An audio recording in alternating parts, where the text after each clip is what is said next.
Doctor Baba Saheb Ambedkar open university.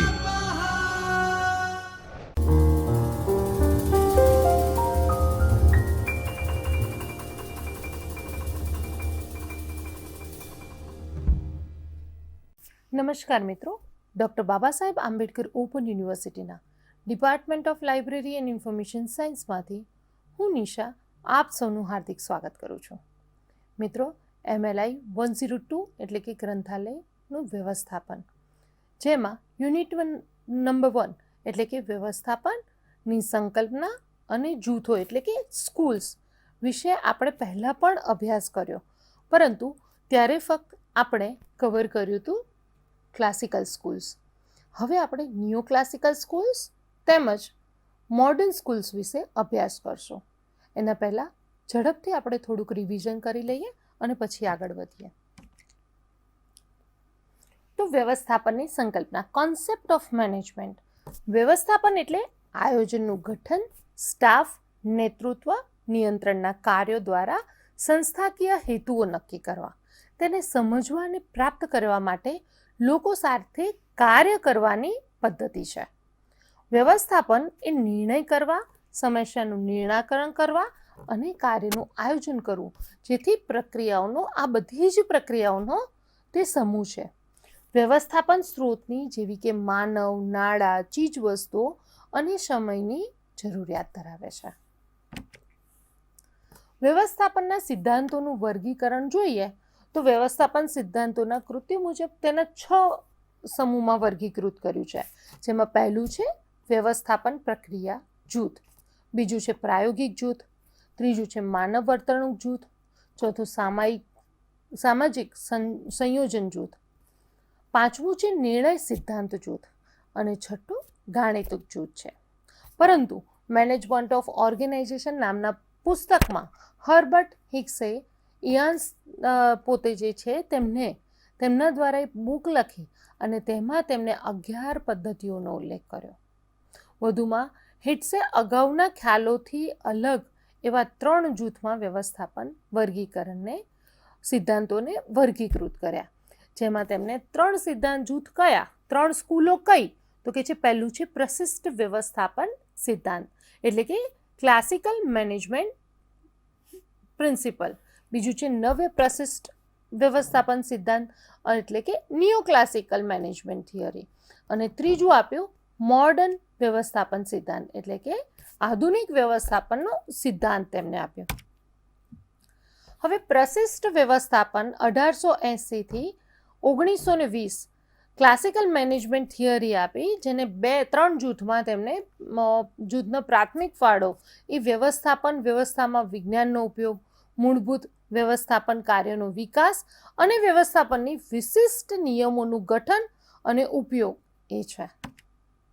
ત્યારબાદ જે વૈજ્ઞાનિક વ્યવસ્થાપન છે એના પિતા તરીકે ટેલરને માનવામાં આવે છે. 1856 થી 1915ના ગાળામાં ફ્રેડરિક ટેલરે કેટલાક સાયન્ટિફિક મેનેજમેન્ટના સિદ્ધાંતો આપ્યા. એમને 4 ભાગમાં અહીંયા જે દર્શાવ્યા છે એ 4 ભાગમાં તેમના વિચારોને વિભાજિત કર્યા. ત્યારબાદ વહીવટીય વ્યવસ્થાપન એટલે કે એડમિનિસ્ટ્રેટિવ મેનેજમેન્ટ.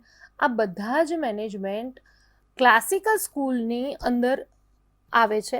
હવે આપણે નિયો ક્લાસિકલ સ્કૂલને ભણતા પહેલાં આપણે જે ભણી ગયા છે ક્લાસિકલ સ્કૂલ, એમાં જે આપણે વૈજ્ઞાનિક સંચાલન છે, વહીવટીય વ્યવસ્થાપન છે, તેના વિશે આપણે માહિતી મેળવી રહ્યા છે. તો ફ્રાન્સના જે ઉદ્યોગપતિ છે ફ્યોલ, જે 1841 થી 1925માં તેમને સિદ્ધાંતોના મુખ્ય સ્થાપિત પિતા તરીકે ગણવામાં આવે છે. તેમને ફેયોલે વહીવટીય વ્યવસ્થાપનને 14 વિભાગમાં વિભાજિત કર્યું છે. હવે આપણે જોઈશું નવ્ય પ્રશિષ્ટ સિદ્ધાંત. 1920 થી લઈ અને 1950નો જે સમયગાળો છે એને નવ્ય પ્રશિષ્ટ સિદ્ધાંત તરીકે આપણે ઓળખીએ છીએ. પરંપરાગત જે પ્રશિષ્ટ સિદ્ધાંત અને તેના નિયમો એનાથી વિરોધીભાષી નવ્ય પ્રશિષ્ટના નિયમો છે. ઓછું ધ્યાન કેન્દ્રિત કરે છે, જે કરવું જોઈએ બાબત ઉપર વ્યવસ્થાપનને લગતી ધારણાઓને ચકાસવાની બાબતને ધ્યાનમાં લીધા સિવાય ઉતાવળથી નિર્ણય કરે છે. પ્રસિદ્ધ સિદ્ધાંત, ત્યારે તે બાબત ઉપર વિરોધ કરવામાં આવ્યો. ખરેખર જે જોઈએ તો આ નિયમોમાં વ્યવસ્થાપનના જ્ઞાનના હાર્દ રજૂ ન કરતા સંપૂર્ણ વહીવટીય વ્યવસ્થાપનના એક ભાગરૂપ જ નિયોક્લાસિકલ થિયરી અસ્તિત્વમાં આવી. પ્રસિદ્ધ સિદ્ધાંત જૂથ કે જે વ્યવસ્થાપનના યાંત્રિક અને રચનાત્મક લક્ષણ ઉપર વધુ પડતો ભાર મૂકતા હતા. તેની પ્રતિક્રિયા રૂપે નવ્ય પ્રશિષ્ટ સિદ્ધાંત જૂથ અમલમાં આવ્યો. વધુમાં એમ કહી શકાય કે માનવલક્ષી અભિગમ છે અને જે વ્યક્તિઓની જરૂરિયાત, તેમની ઈચ્છા, તેમની વર્તણૂક, વિચાર ઉપર ભાર મૂકે છે, તેને નવ્ય પ્રશિષ્ટ સિદ્ધાંત હેઠળ 1920 થી 1930 દરમિયાન માનવ સંબંધ સમૂહ અને વર્તણૂક જૂથ નામના બે મહત્વના જે સમૂહો અસ્તિત્વમાં આવ્યા.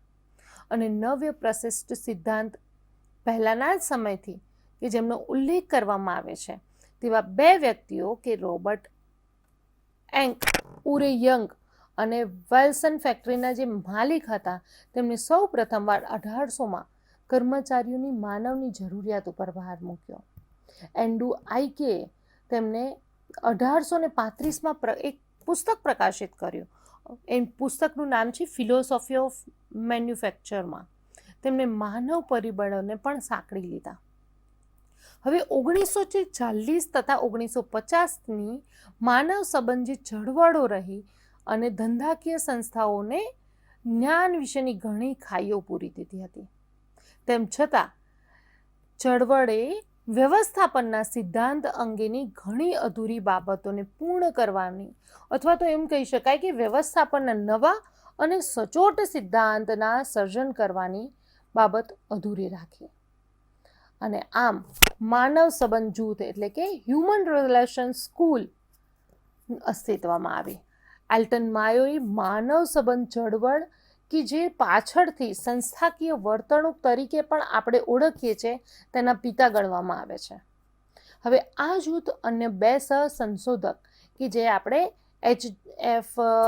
રોયથલીશ અને વિલિયમ ડિક્સન ને પણ આપણે એમના સાથીદારો તરીકે ગણાવી શકીએ કે તેઓએ એ બધા માનતા હતા કે સંસ્થાએ હંમેશા તેના સભ્યો વચ્ચે આંતર સંબંધ કેળવવા જોઈએ.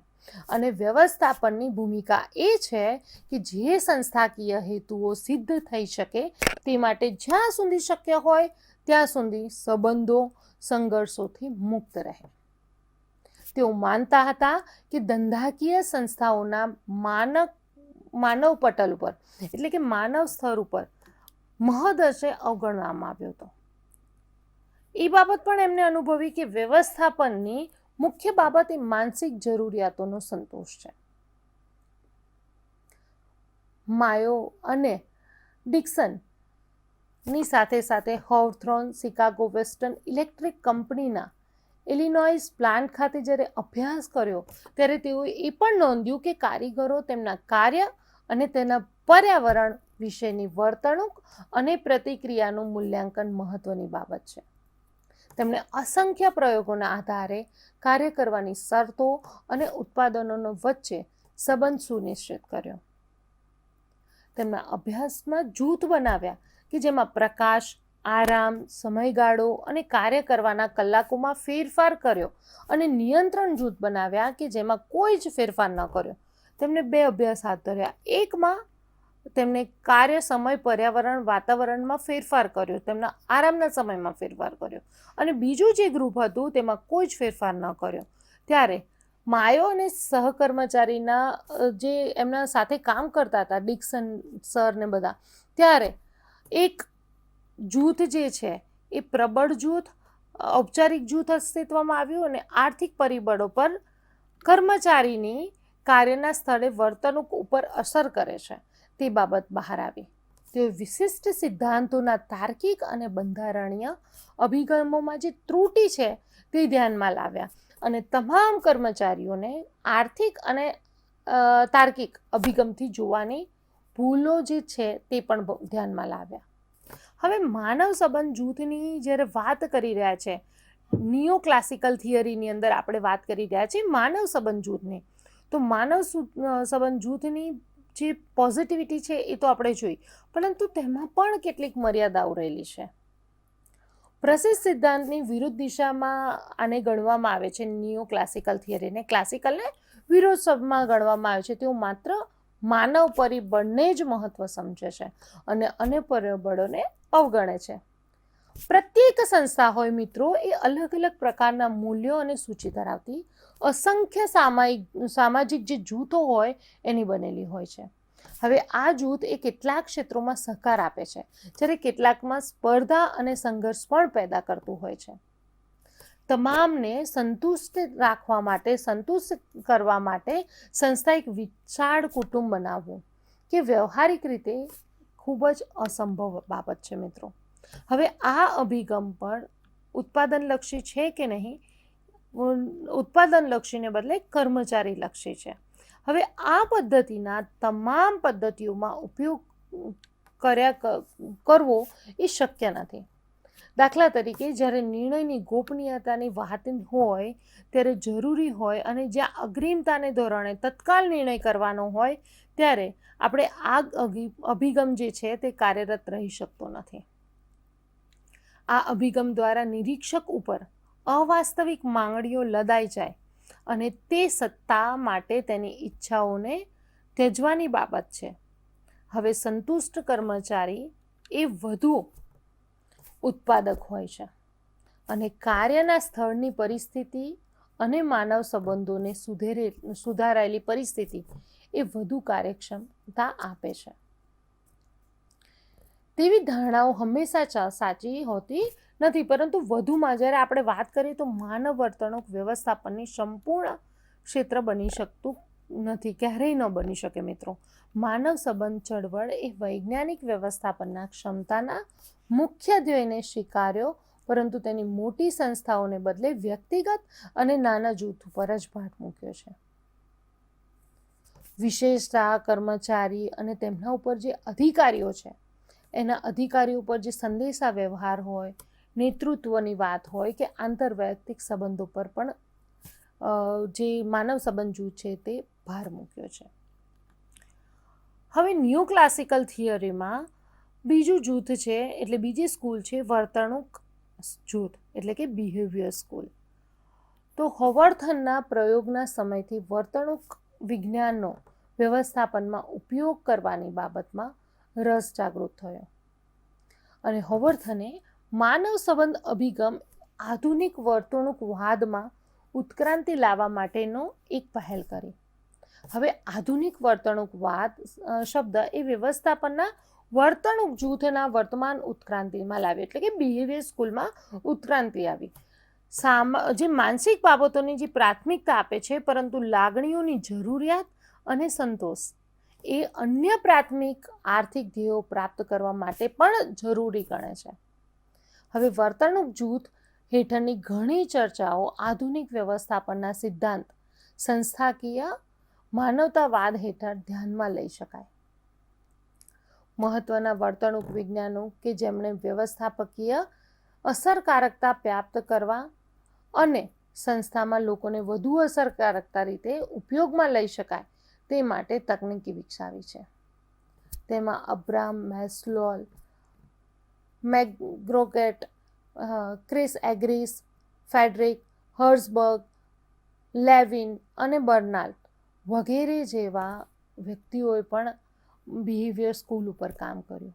તેઓએ સામાજિક વિજ્ઞાનમાં ઘનિષ્ઠ તાલીમ લીધી હતી અને વિશિષ્ટ સંશોધન પદ્ધતિઓનો ઉપયોગ કર્યો હતો.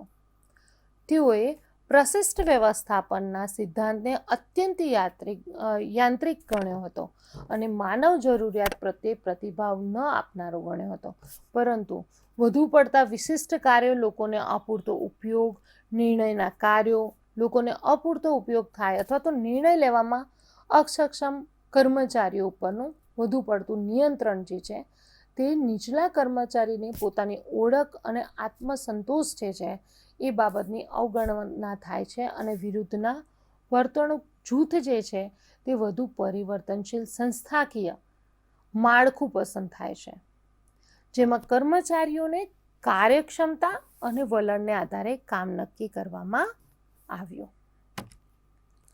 ત્યારબાદ છે આધુનિક વ્યવસ્થાપનનો સિદ્ધાંત, એટલે કે મોડર્ન મેનેજમેન્ટ થિયરી. આધુનિક વ્યવસ્થાપનનો સિદ્ધાંત એ સંસ્થા તેમજ વ્યક્તિઓની જટિલતા તથા તેમની જરૂરિયાતો જે છે, તેમની સ્ફૂર્ણા, તેમની પ્રેરણા, તેમની શક્તિઓ, તેમની વિવિધ બાબતોની ચર્ચા કરે છે, જેના પરિણામરૂપ એક જ સમયની પરિસ્થિતિ અથવા તો એક જ સમયે એક પરિસ્થિતિ ઊભી થાય અથવા સાર્વત્રિક વ્યવસ્થાપનના નિયમો અવ્યવહારુ બને છે. અને આ જટિલતાથી લોકો તેમને સંસ્થા સાથે તાદાત્મ્યતા સાધવામાં ગહન વ્યવસ્થાપન પ્રયુક્તિની જરૂરિયાત પર ભાર મૂકે છે. પ્રશિષ્ટ સિદ્ધાંતના તાર્કિક, આર્થિક, માનવ અને ભવ્ય પ્રશિષ્ટ સિદ્ધાંતના સામાજિક વ્યક્તિ વિકાસની વિરુદ્ધ જટિલ કર્મચારી વિચાર એ આધુનિક વ્યવસ્થાપન સિદ્ધાંતનો આધાર છે. મિત્રો, જે ક્લાસિકલ થિયરીમાં જે કમીઓ રહી ગઈ અથવા તો જે જટિલતા હતી, ત્યારબાદ નિયો ક્લાસિકલની જે મર્યાદા હતી, તે બધાને પૂર્તિ કરતું સિદ્ધાંત એટલે આધુનિક વ્યવસ્થાપનનો સિદ્ધાંત. જટિલ કર્મચારી વિચારમાંથી ઉદ્ભવતા 4 મહત્વના આધુનિક વ્યવસ્થાપનના સિદ્ધાંતો જો આપણે જોઈએ તો તે છે પદ્ધતિ સિદ્ધાંત, બીજું આવે આકસ્મિક સિદ્ધાંત, ત્રીજું આવે સંસ્થાકીય માનવતાવાદ અને ચોથું છે વ્યવસ્થાપન વિજ્ઞાન. વ્યવસ્થાપનના સિદ્ધાંતો એ આ તબક્કે પુનરાવર્તિત સંશોધનના કાર્યને રજૂ કરે છે, જેમાં વર્તણૂકીય વિજ્ઞાન સાથે ગણિત અને આંકડાશાસ્ત્ર તેમજ કમ્પ્યુટરના ઉપયોગના પ્રયત્નો એક સાથે સાંકળી લેવામાં આવે છે.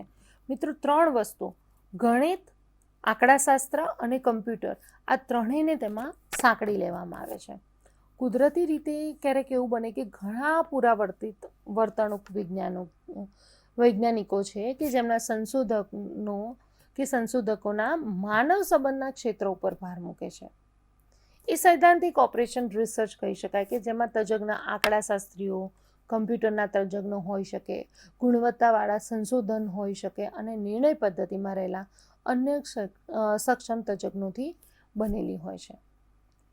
વર્તણૂકીય, આંકડાશાસ્ત્રી અને ગાણિતિક જે સાધનોની મદદથી ગહન સંશોધન અને અનુમાનની ચકાસણી કરવી એ આ વિચાર જૂથની એ મુખ્ય લાક્ષણિકતા છે. આ સમયગાળાએ જે સંયોજનનો સમય પણ કહેવામાં આવે છે.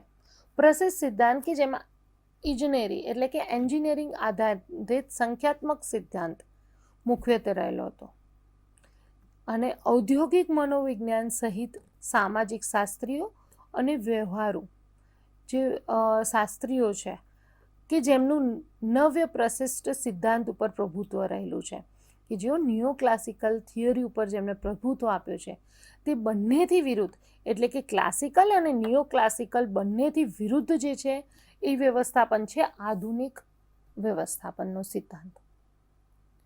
અને જૂની માન્યતાઓને તે પડકારે છે, નવી પૂર્ણ ધારણાઓને પણ તે વિકસાવે છે અને સંસ્થાકીય અને જે વ્યવસ્થાપનની વાત છે એ વર્તણૂક વિશે તે સારી સમજ પૂરી પાડે છે.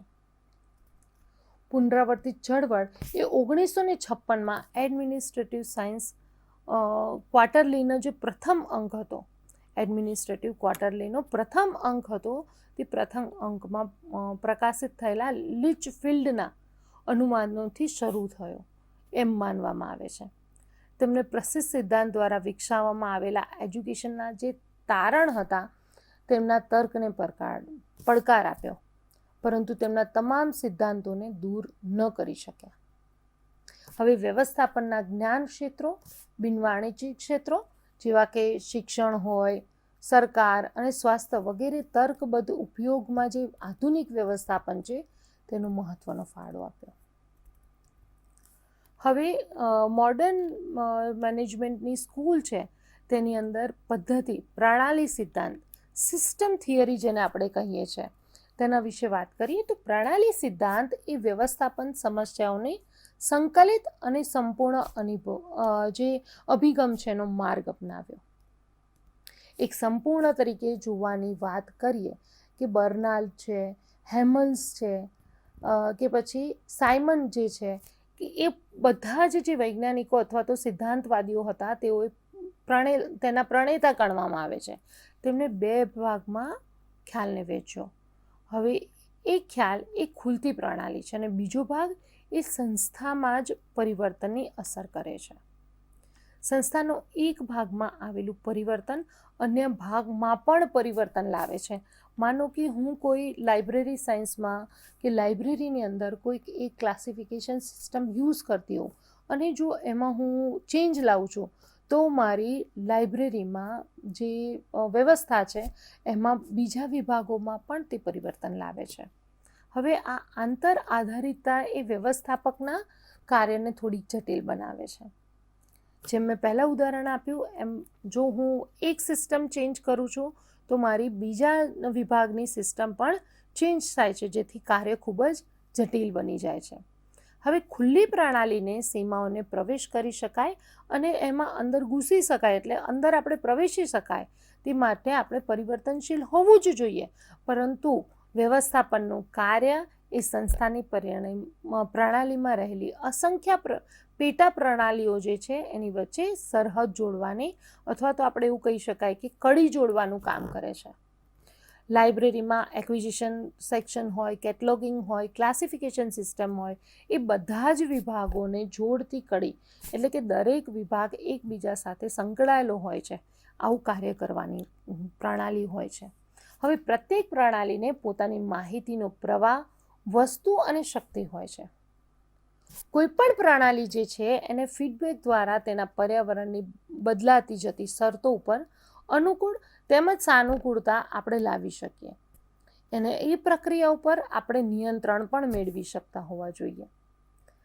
માહિતીની જ્યારે પ્રતિપૃષ્ટિની વાત થાય ત્યારે તેના દ્વારા યોગ્ય વ્યક્તિ તરફ તે પહોંચાડે છે. એટલે કે જ્યારે આપણે સિસ્ટમ થિયરીની વાત કરતા હોય ત્યારે એ વસ્તુ ધ્યાન રાખવી જોઈએ કે પ્રણાલી એકબીજા સાથે સંકળાયેલી હોય છે, એકબીજા વિભાગ સાથે જોડતી કડી હોય છે. જ્યારે એક કડી આપણે વચ્ચે સિસ્ટમ ચેન્જ કરીએ છીએ તો એની અસર અન્ય વિભાગોમાં પણ પડતી હોય છે. ત્યારબાદનો સિદ્ધાંત છે આકસ્મિક સિદ્ધાંત, કન્ટીજન્સી થિયરી. મિત્રો, વ્યવસ્થાપકોએ પરિસ્થિતિના કાપ, સંવેદના અને વ્યવહારુ પસંદગી કેળવવી જોઈએ. આકસ્મિક અભિગમ એ સંસ્થામાં પૂર્ણ નેતૃત્વ અને બંધારણની જે ક્રિયાઓમાં વધુ ઉપયોગમાં લેવાય છે. હવે આ સિદ્ધાંતના અન્ય સફળ ક્ષેત્રો એ કર્મચારીના વિકાસ અને તાલીમ, વિકેન્દ્રીકરણના જે નિયમ છે તેમજ સંદેશા વ્યવહાર અથવા તો નિયંત્રણની જે પદ્ધતિ છે તેની સ્થાપના અને માહિતી પ્રણાલી સ્થાપવામાં આવે છે. આકસ્મિક સિદ્ધાંતની સ્ફૂર્ણા ઉપર જ આ બધી વસ્તુ અસર કરતી હોય છે. પર્યાવરણના મહત્વના પાસામાં વ્યક્તિગત પ્રતિક્રિયા એ વર્તણૂકમાં પરિણમે છે. વ્યક્તિગત કોઈ પણ પ્રતિક્રિયા થાય એના બિહેવિયર ઉપર અસર થતી હોય છે અને વ્યક્તિઓ તેમની આજુબાજુમાં રહેલા જે અસર કરતા પરિબળો હોય તેનાથી એ પણ સ્ફુરિત થાય છે. તેની નેતૃત્વ પર પણ અસર પડે છે અને મેનેજર એ માત્ર તેમના નીચેના કર્મચારી પ્રત્યે ધ્યાન જ નથી આપવાનું, પરંતુ પરિવર્તનશીલ નેતા હોવો જોઈએ. એટલે કે જ્યારે મેનેજમેન્ટની, લાઇબ્રેરી મેનેજમેન્ટની વાત કરતા હોઈએ અને ત્યાં આગળ મેનેજર શબ્દ આવે એટલે લાઇબ્રેરિયન એઝ અ મેનેજરની દૃષ્ટિથી આપણે જોવાનું છે અને આપણે ખાલી વ્યક્તિની વર્તણૂક અથવા એમની અમુક બાબતોને જ ધ્યાનમાં આપવાનું નથી, પરંતુ એક નેતા તરીકે લાઇબ્રેરીના નેતા કોણ હોય? લાઇબ્રેરિયન. એટલે પરિવર્તનશીલ હોવું જોઈએ. આપણું જે વર્ચસ્વ છે, આપણું જે કેરેક્ટરિસ્ટિક્સ છે, એક આપણું નેતૃત્વનો જે ગુણ છે એ પરિવર્તનશીલ હોવો જોઈએ. તેમને યોગ્ય સમય યોગ્ય રીતે વર્તવું જોઈએ. આકસ્મિક નેતૃત્વ અભિગમ અને ચર્ચાએ નેતૃત્વની પરિસ્થિતિની ચર્ચા કરે છે કે જે નેતાને કેવી રીતે વર્તવું જોઈએ એ બાબતો પણ જણાવે છે. હવે આ સિદ્ધાંત એવું જણાવે છે કે સંસ્થા એ તેની પરિસ્થિતિ મુજબ ગોઠવાઈ જવું જોઈએ. ખાસ કરીને જ્યારે સંસ્થાકીય પર્યાવરણ અને જે તે તકનીકોનો ઉપયોગ કરે છે તેને અનુકૂળ થવું જોઈએ.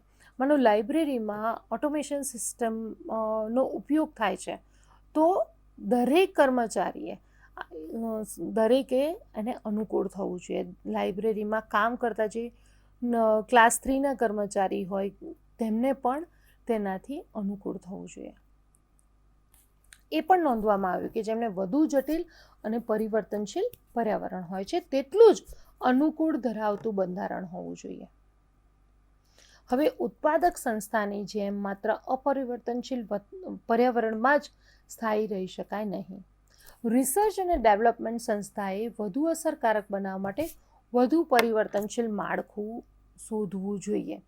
ગ્રંથાલયમાં આવનારા જે વાચકો છે, જો એ વાચકો આપણી જે સિસ્ટમ છે લાઇબ્રેરી સિસ્ટમ એનાથી એમને ટેવાયેલા ન હોય અથવા તો તેમને એમાં ચેન્જ જોઈતો હોય તો લાઇબ્રેરિયને અને લાઇબ્રેરીના કર્મચારીએ પોતાનું માળખું બદલાવવું જોઈએ. ત્યારબાદ છે સંસ્થાકીય માનવતાવાદ, ઓર્ગેનાઇઝેશનલ હ્યુમનિઝમ, એટલે કે સંસ્થાકીય માનવતાવાદ. હવે આ જે સિદ્ધાંત છે મોડર્ન થિયરીનો, તેના પ્રણેતા એવું અનુભવ્યું કે સંસ્થામાં તાર્કિક રચનાઓ ખૂબ જ વિશિષ્ટ અને રોજિંદા કાર્ય તરફ લઈ જાય છે, જેમાં કર્મચારી પોતાની બધી જ સર્જનાત્મક અને સ્ફૂર્ણકીય ક્ષમતાઓનો ઉપયોગ કરી શકતા નથી.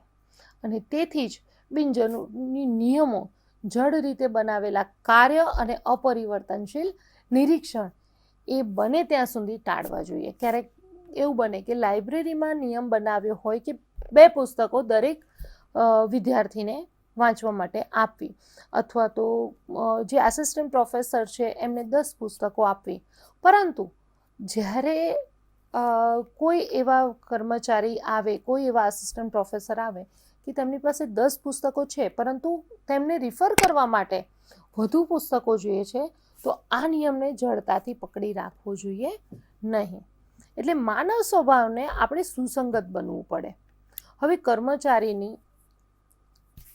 જે સ્થળ છે એના ઉપર સ્વતંત્રતા અને સંતોષ મળવો એ એટલું જ જરૂરી છે. સ્વયં સભાનતાના કર્મચારીઓ ખૂબ જ સ્ફૂર્ણા પ્રાપ્ત કરેલા હોય છે અને તેઓ સંસ્થાને એટલા બધા ફાયદા કરાવે છે કે જે અમલદારી સંસ્થાઓને હાંસલ થઈ શકતા નથી. વ્યવસ્થાપકની શ્રેષ્ઠ ભૂમિકા એ છે, અહીંયા વ્યવસ્થાપક તરીકે હું જ્યારે વાત કરી રહી છું ત્યારે એઝ અ લાઇબ્રેરિયન આપણે લાઇબ્રેરીના વ્યવસ્થાપક તરીકે ગણી શકાય. તો આપણી ભૂમિકા જ્યારે લાઇબ્રેરીમાં વ્યવસ્થાપક તરીકે હોય ત્યારે કર્મચારીઓને જે પડકાર આપે છે તેમના નિર્ણય લેવાના કૌશલ્યોને પણ વિકસાવવા જોઈએ અને તેમની જવાબદારી લેતા કરે તે પણ જરૂરી છે. સંસ્થાકીય માનવતાવાદનું વિવેચન એ બાબત ઉપર થઈ રહ્યું છે કે પ્રત્યેક કર્મચારી કાર્યના સ્થળ ઉપર સ્વયં સભાનતાપૂર્વક પોતાના કામને ઝંખે. અને એ માનવું મુશ્કેલ છે કે સંસ્થાકીય માનવતાવાદ કહે છે કે એવા અસંખ્ય માર્ગો છે કે જેના દ્વારા કર્મચારી પોતાના કાર્ય સ્થળે મનોરંજન મેળવી શકે અને તેમના કાર્યને રસપ્રદ બનાવી શકે. હવે આપણે જે કાર્ય કરી રહ્યા છીએ એમાં જો આપણને રસ ન ઉદ્ભવે તો એ કાર્ય ગમતું નથી. એટલે સંસ્થાકીય કર્મચારી તરીકે મારી પણ એ ફરજ આવે છે કે મારા કામને મારે પોતે રસપ્રદ બનાવી અને કામ કરવું જોઈએ. ત્યારબાદ છે વ્યવસ્થાપન વિજ્ઞાન, એટલે કે મેનેજમેન્ટ સાયન્સ. હવે આ અભિગમ જે મોડર્ન થિયરીનો છે એ આ અભિગમ એ વિશ્વયુદ્ધ દરમિયાન વેગ પકડ્યો. જ્યારે વિશ્વમાં યુદ્ધના ઘણા જટિલ પ્રશ્નોના નિરાકરણ માટે ઓપરેશન રિસર્ચ ટીમ તરીકે ઓળખાતી ટીમ જ્યારે કાર્ય કરી રહી હતી ત્યારે વૈજ્ઞાનિકો આંતર શાળાકીય જૂથ કામે લાગ્યો અને આ જૂથે વાસ્તવિક જૂથની સમસ્યાઓને સર્જવા ગાણિત્મક જે નમૂનાઓનું સર્જન કર્યું અને આ નમૂનાને ચલિતની કિંમતો બદલી અને પરિવર્તનની અસરોનું પૃથ્થકરણ કર્યું અને નિર્ણય કરનારાઓ માટે તાર્કિક આધાર રજૂ કર્યા. આ અભિગમ એ ચલિત અને હકીકત વચ્ચે સંબંધને સંખ્યાત્મક પરિભાષામાં રજૂ કરે છે અને શિસ્તબદ્ધ વિચારણા ચોક્કસ અને શ્રેષ્ઠતા પ્રાપ્ત કરવામાં મદદરૂપ થાય છે. એક તરફ આ અભિગમનો આયોજન અને નિયંત્રણની પ્રક્રિયાનો બહોળો ઉપયોગ થયો છે, તો બીજી તરફ તમામ વ્યવસ્થાપકીય પ્રક્રિયાઓને તર્કબદ્ધ અને સંખ્યાત્મક કરી શકતા નથી. ત્યારે સંસ્થા, સ્ટાફ, નેતૃત્વ જેવા જે અનેક ક્ષેત્રો છે ત્યારે તકનિકી કરતાં માનવીકીય સ્વરૂપ જે છે એ વધુ ધરાવે છે અને આમ ઉપયોગમાં લઈ શકાય. આ એની એક મર્યાદા આપણે ગણી શકીએ. ત્યારે આપણે એવું જોઈ શકાય છે કે વ્યવસ્થાપનના સિદ્ધાંતમાં સૌથી વધુ નાટ્યાત્મક વિકાસ અને પ્રયોગ એ 1900ની સાલની શરૂમાં થયો, જ્યારે આધુનિક વ્યવસ્થાપન સિદ્ધાંત કેટલીક ચાવીરૂપ ખ્યાલો પૂરા પાડે છે, જેવા કે સંસ્થામાં ખુલ્લી પ્રણાલી તરીકે જોવું, વ્યવસ્થાપનીય જે ક્રિયાઓ છે તેમાં આકસ્મિક આધાર પણ હોવો જોઈએ અને સંસ્થાની રચનામાં વ્યક્તિગત જરૂરિયાતની વિવિધતાઓને પણ ધ્યાનમાં રાખવી જોઈએ. વ્યવસ્થાપનના નિર્ણયમાં વિશાળ અને સંખ્યાત્મક ઉપકરણોનો ઉપયોગ પણ થવો જરૂરી છે. હવે ગ્રંથાલય અને માહિતી વિજ્ઞાનમાં વ્યવસ્થાપક સિદ્ધાંતોનો ઉપયોગ એટલે કે એપ્લિકેશન ઓફ મેનેજમેન્ટ થિયરી જે છે એ લાઇબ્રેરી અને ઇન્ફોર્મેશન ફિલ્ડમાં કઈ રીતે ઉપયોગ થાય છે, તો ઇવાન્સે ગ્રંથાલય વ્યવસ્થાપનના વિકાસને વ્યવસ્થાપન સિદ્ધાંતોના જૂથમાં વિકાસની સમાંતર જોવા માટે પ્રયત્નો કર્યા. તે નોંધે છે કે ગ્રંથાલય વ્યવસ્થાપન સિદ્ધાંતની શરૂઆત ઘણા સમય બાદ થઈ.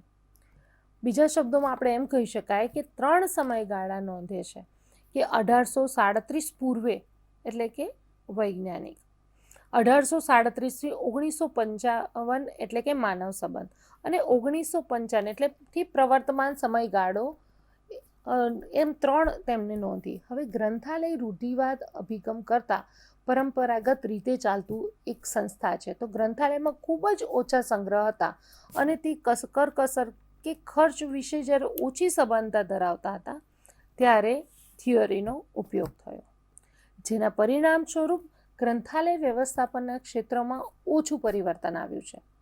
તેમાં ભૂતકાળની પરિસ્થિતિઓને અનુસરવા ઉપર તેમજ અન્ય ગ્રંથાલયો શું કરી રહ્યા છે તેના ઉપર ખૂબ જ ભાર મૂકવામાં આવ્યો અને વૈજ્ઞાનિક 1837થી 1955ના જે સમયગાળામાં વધુ સક્ષમ સંચાલન સાથે વધુ સંગ્રહ, સ્ટાફ, નવું બજેટ પર ભાર મૂકવામાં આવ્યો.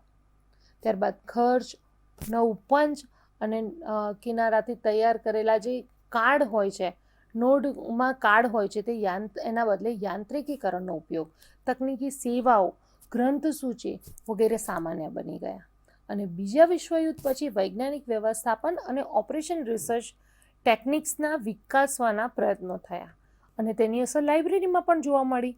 વૈજ્ઞાનિક વ્યવસ્થાપનના બીજા સમયગાળો એ 1960ના દાયકાના મધ્ય સમયથી વિસ્તરતો રહ્યો, જેમાં લાઇબ્રેરીમાં કમ્પ્યુટર અને વ્યવસ્થાપનમાં સાચા અભિગમથી આ સમયગાળામાં લોકો કરતા પ્રવૃત્તિઓ અને કાર્યના પ્રવાહ ઉપર વધુ ભાર મૂકવામાં આવ્યો. માનવ સંબંધનો જે સમયગાળો છે 1955થી વર્તમાન સમય સુધી માયોએ કેટલાક જે ખ્યાલો આપ્યા તે ધ્યાનમાં પણ લેવામાં આવ્યા, લાઇબ્રેરીમાં પણ તેનું ધ્યાન લેવામાં આવ્યું અને અનુયાયીઓ અને તે માયોની અપેક્ષા રાખી હતી કે તે મુજબ તે ઉપયોગમાં લઈ શક્યા નહીં. એટલે કે લોકશાહી અને ભાગીદારીવાળો જે વહીવટ હતો, સમિતિઓનું ગઠન, નિર્ણયો લેવા, દેખીતી ભાગીદારી વગેરે ક્ષેત્રોમાં પણ ખ્યાલ વિકસાવવા માંડ્યો. ઇયાન્સના આ પ્રયત્નો દ્વારા સારા વિચારો માત્ર રહ્યા અને ગ્રંથપાલના કાર્યોમાં વ્યવસ્થાપનના સિદ્ધાંતનો કોઈ યુગ છે તે આપણે સ્પષ્ટ રીતે જોઈ શકતા નથી. ઓટોક્રેટિક અભિગમ છે, પ્રસિદ્ધ સિદ્ધાંત છે, આર્થિક તાર્કિકતા છે, નવ્ય પ્રસિદ્ધ સિદ્ધાંત છે, આ બધી જ વસ્તુ જટિલ વ્યક્તિની વિચારસરણીમાં કોઈ સમાનતા ભાગ્યે જ જોવા મળે છે. આપણે એમ કહી શકાય કે ગ્રંથાલયનું વિશેષ જ્ઞાન ખાસ કરીને સંશોધકોમાં આ બાબતો જોવા મળ્યું કે પદ્ધતિ સિદ્ધાંત અને સંખ્યાત્મક જે તકનીકીઓ છે, ટેકનિક્સ છે, તે ગ્રંથાલય અને માહિતી કેન્દ્ર વ્યવસ્થાપનમાં વર્તણૂકીય વિજ્ઞાન તરીકે આપણે તેને ઓળખાવી શકીએ. તો મિત્રો, આ હતી નિયો ક્લાસિકલ થિયરી અને મોડર્ન થિયરી. એટલે આજે આપણે અભ્યાસ કર્યો સંકલ્પના, વ્યવસ્થાપનની સંકલ્પના તેમજ વ્યવસ્થાપનના સ્કૂલ્સ અથવા તો જેને આપણે જૂથ પણ કહીએ છીએ તેના વિશે. નવા વિષય સાથે આપણે ફરીથી મળશું, ત્યાં સુધી રજા આપશો. સ્વાધ્યાયઃ પરમઃ